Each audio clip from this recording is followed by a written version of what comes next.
आज तुलसी विवाह है। आप लोगों को पता ही है तुलसी विवाह क्या होता है, लेकिन फिर भी ऐसा बोला गया है इसलिए कुछ आप लोगों को बता दूं।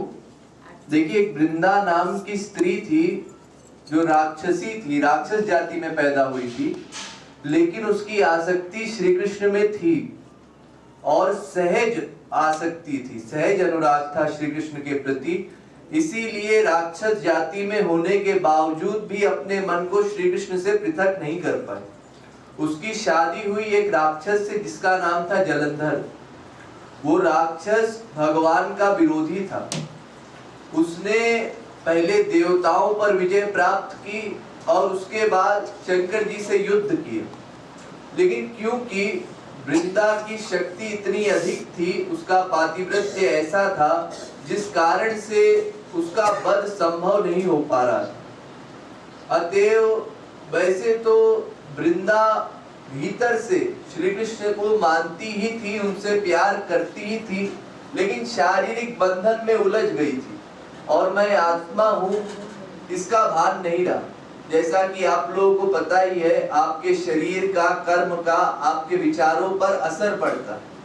अतएव भगवान ने उसको अपने लक्ष्य तक पहुंचाने के लिए इस प्रकार की लीला की और उसके पति बनना स्वीकार किया। और उसी कारण से जब वृंदा को क्षणिक क्रोध आया तो वृंदा ने श्राप दिया कि पत्थर के हो जाओ। और भगवान क्योंकि भक्त वत्सल है, भक्त की इच्छा पूरी करने के लिए पत्थर के हो गए।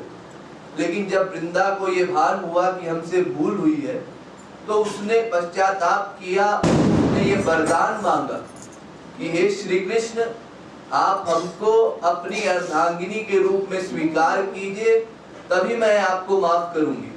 और इसीलिए आज हम लोग तुलसी विवाह करते हैं। और वैसे तो संसार में सब चीजें माइक है, प्राकृत है, आप लोग जानते ही है, महाराज जी ने बताया है। हम लोग चाहे मूर्ति बना ले, चाहे फोटो बना ले, ये सब जड़ वस्तु है, प्राकृत वस्तु है।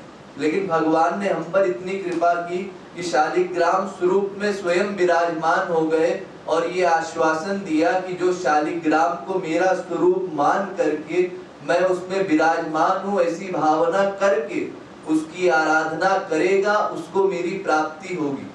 और वैसे ही जो तुलसी आप लोगों को दी गई है ना, ये तुलसी भी साधारण नहीं रही, क्योंकि भगवान में इसकी आसक्ति हो गई और भगवान ने इसको अपना लिया। इसलिए अब ये तुलसी भगवान से जोड़ने का एक माध्यम है हम लोगों के लिए। इसलिए जो तुलसी पत्र आप लोग खाते भी हैं, ग्रहण करते हैं प्रसाद स्वरूप में, इसको चबा करके ग्रहण मत कीजिएगा, इसको चूस करके ग्रहण कीजिएगा, दांतों में दबाइएगा मत।